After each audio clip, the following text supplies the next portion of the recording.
Good day, sir. I am Adrian Elaclon from Best Elect 21. The history of basketball began with its invention in 1891 by the Canadian physical education instructor named James Naismith because he thinks it is a less prone injury sports than football, and it now has grown worldwide phenomenon that we know until today. And the first game that played was on during December 21, 1891, and the player could only advance the ball by passing it.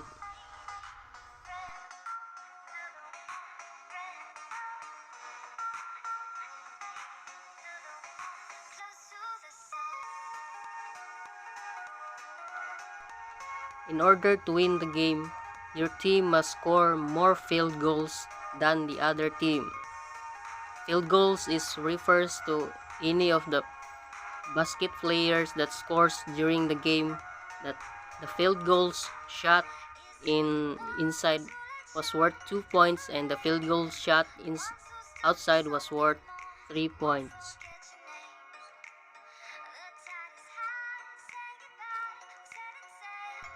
Teams have a limited time to shoot the ball during the given position. If the shot clock expires, the opposing team will forfeit the ball and become the defensive team.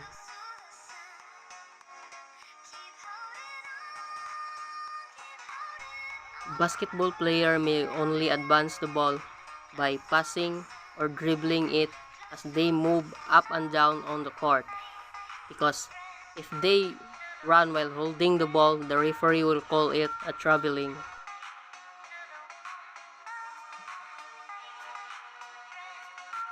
The player has only 5 seconds to pass the ball into another player on his team, or else they will lose the possession.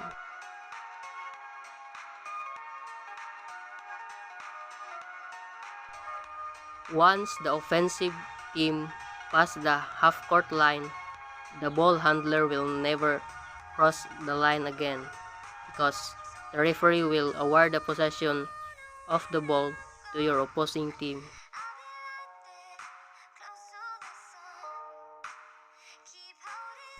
During the game, the player who holds and dribbles the ball must not touch the designated line that marks on the floor, or else the referee will award the possession of the ball to the opposing team.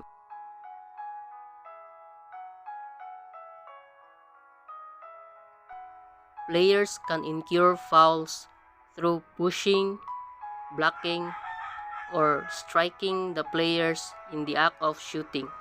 The shooting fouls will result into a free throw attempts for the fouled player.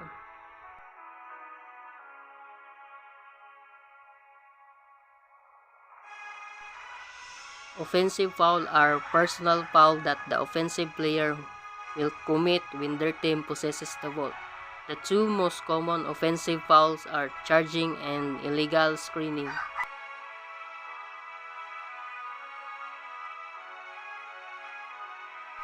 Officials commonly assess this technical foul for fighting and verbal abuse, often assessing coaches with this penalty if they were too abrasive for disputing foul.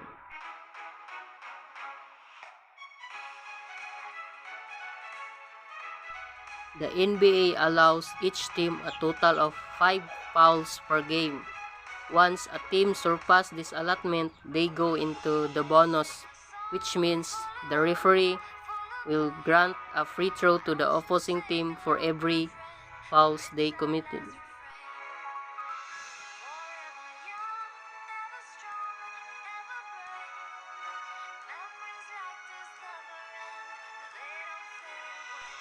Low dribble means you must keep the ball bouncing nearest the floor. In order to ensure that, you must effectively keep the ball from the guards.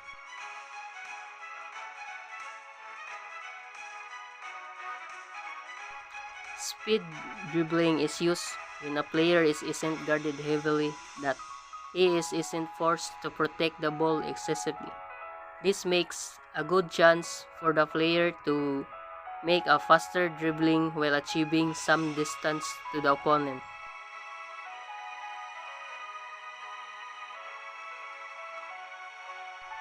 You need to slow down your motions that may be conceived of stopping. This will makes your opponents to think that you are going to stop and pass the ball, and then you move quickly.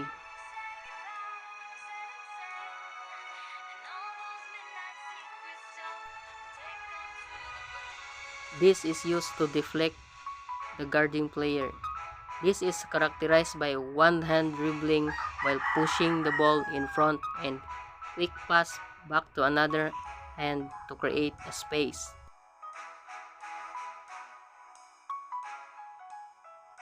This makes use of shoulder and head fake combinations with an abrupt of change space.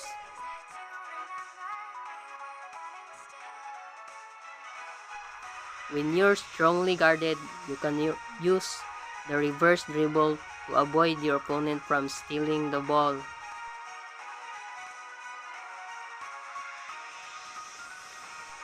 This is close to reverse dribbling, but in this, the player will make a 90-degree turn from his original position very quick in order to prevent from the ball from stealing.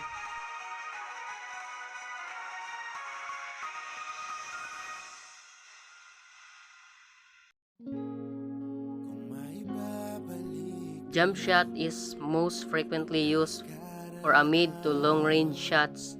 These shots is used to get a leverage above the defender and also to get a better look at the hoop and to get more strength to shots.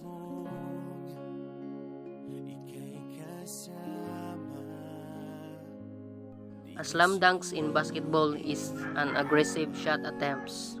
It literally slams the ball into the net by grabbing the rim with one hand or two hands, and it earns a 2 points.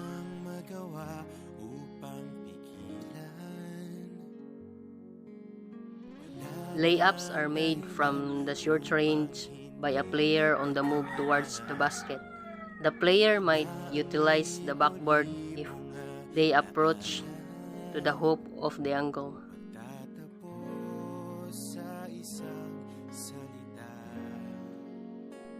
Bunk shots is a shot that ricochets off the backboard before going into the basket. Making bunk shots is a highly technical skills that a player must need to master.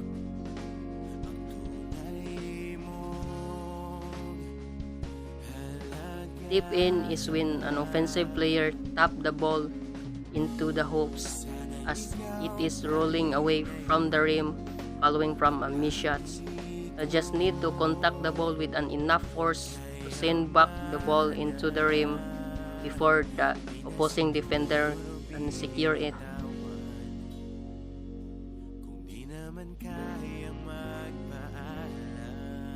Free throws are penalty shots given to a team that a foul was committed against. Free throws can only worth 1 point and free throws can only be taken at free throw line.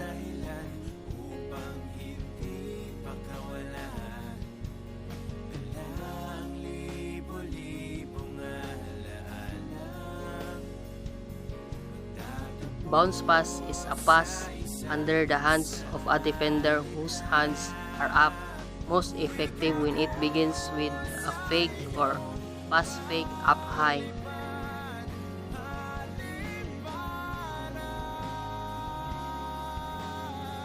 You need to pass the ball from your chest area to pass it to your teammates using your two hands and aim your teammates' chest.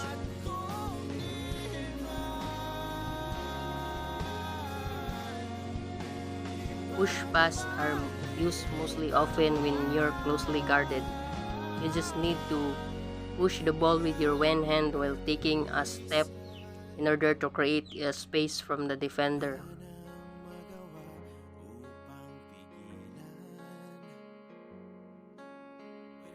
You can use overhead pass to pass the ball from one side of the court to the other side of the court. You can use two hands to make it hard and accurate to pass it with your teammates.